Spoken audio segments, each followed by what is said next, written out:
بسم اللہ الرحمن الرحیم۔ معزز سامعین، السلام علیکم۔ کیسے ہیں دوستو؟ رات کا سناٹا، آسمان پر بادلوں کا ڈھیر اور زمین پر عجیب سی سرسراہٹ تھی، جبکہ شہر کے بیشتر حصے سوئے ہوئے تھے۔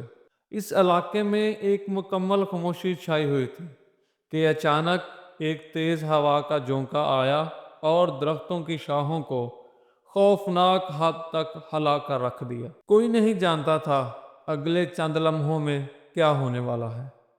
پہلے آہستہ آہستہ دھواں نظر آنے لگا، پھر اس دھوئیں میں خوفناک سرگوشی سنائی دی گئی، جیسے کہ کوئی زیر زمین کھسک رہا ہو۔ ایک لمحے میں آسمان پر سیاہ دھند کا غبار پھیلا اور پھر دل دہلا دینے والی آواز گونجنے لگی، جیسا کہ کسی بہت بڑی آفت کا الارم ہو۔ دور سے آنے والی آوازیں بتا رہی تھی یہ کوئی معمولی آگ نہیں ہے، اس کا رخ کبھی بھی شہر کی طرف مڑ سکتا ہے۔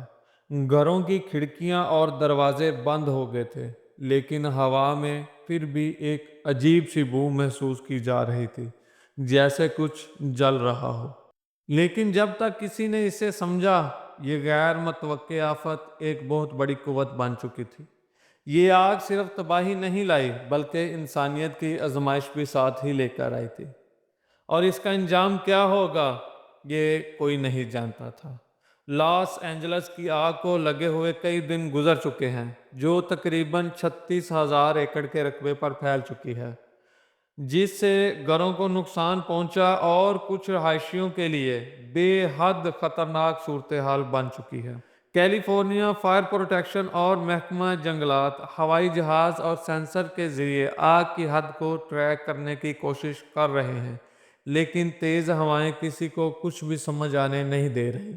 ریاست کیلیفورنیا کے شہر لاس اینجلس میں ابھی بھی کئی مقامات پر آگ لگی ہوئی ہے، اور حکام کے مطابق 50 سے 120 کلومیٹر فی گھنٹہ کی رفتار سے چلنے والی ہوائیں اور خشک موسم کے سبب یہ آگ مزید پھیل چکی ہے، اور اس کے مزید پھیلنے کا خطرہ ابھی بھی موجود ہے۔ حکام نے مزید 1 لاکھ لوگوں کو اپنے گھر چھوڑ کر محفوظ مقامات پر جانے کا حکم صادر کیا ہے۔ لاس اینجلس آگ میں ہلاکتیں مزید بڑھ رہی ہیں اور مالی نقصانات بھی 275 ارب ڈالر تک پہنچ گیا ہے۔ اب تک 1,000 ایکڑ رقبہ مکمل طور پر جل کر تباہ ہو چکا ہے، اور 12,000 سے زائد عمارتیں مکمل طور پر جل چکی ہیں۔ ریسکیو عملہ مکمل طور پر ابھی تک سرگرم ہے اور آگ بجھانے کی کوشش کر رہا ہے۔ اب یہ آگ شمال مغربی حصے کو بھی اپنی لپیٹ میں لینا شروع ہو چکی ہے۔ حکام کے مطابق بجلی کی بندش مزید علاقوں تک پھیل رہی ہے، اور مزید لوگوں کو محفوظ مقامات پر نقل مکانی کرنے کا حکم جاری کیا گیا ہے، جس کو یقینی بنانے کے لیے پولیس اور ریسکیو اہلکار سرگرم ہیں۔ بہت زیادہ افسوسناک لمحہ تب ہوتا ہے جب آپ اپنے گھر کو آگ کی لپیٹ میں جلتا ہوا دیکھیں اور آپ بے بسی کی تصویر بنے کھڑے رہیں۔ ہم نے بہت زیادہ ترقی کر لی ہے اور ہم اس پر ناز بھی کرتے ہیں، لیکن ہم قدرتی آفات کا مقابلہ نہیں کر پاتے۔ امریکہ جیسے ملک کے پاس وسائل کی کوئی کمی نہیں، اور اس کا ہر صدر یہ بیان کرتا ہے کہ ہم گریٹ ہیں، اور پھر بھی اتنے وسائل ہونے کے باوجود ہم ناکام کیوں ہو رہے ہیں، اور ایک چھوٹی سی چنگاری سے پھیلنے والی آگ پر قابو کیوں نہیں پایا جا سکا۔ حقیقت یہ ہے کہ قدرت کی گرفت جب مضبوط ہوتی ہے اور ان قدرتی آفات کے سامنے انسان بالکل بے بس ہو جاتا ہے۔ لاس اینجلس کی آگ ہمیں یہ یاد دلاتی ہے کہ اصل طاقت صرف اللہ تعالیٰ کے پاس ہے۔ یہ آفت روز قیامت کی ایک جھلک ہے۔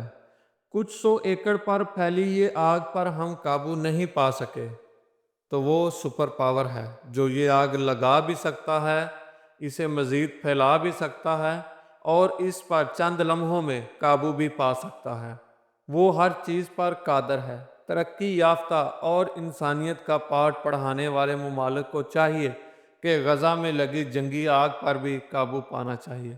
غزہ اور اسرائیل پر جنگی معاہدہ تو ہو چکا ہے، پر اس پر مکمل طور پر عمل بھی کروانا چاہیے۔ غزہ کے لوگ ابھی بھی امداد کے منتظر ہیں۔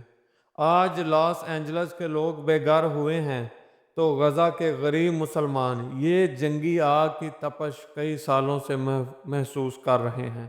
انسانیت کا تقاضا ہے کہ ہم اپنے درد کے ساتھ دوسروں کے درد کو بھی سمجھیں۔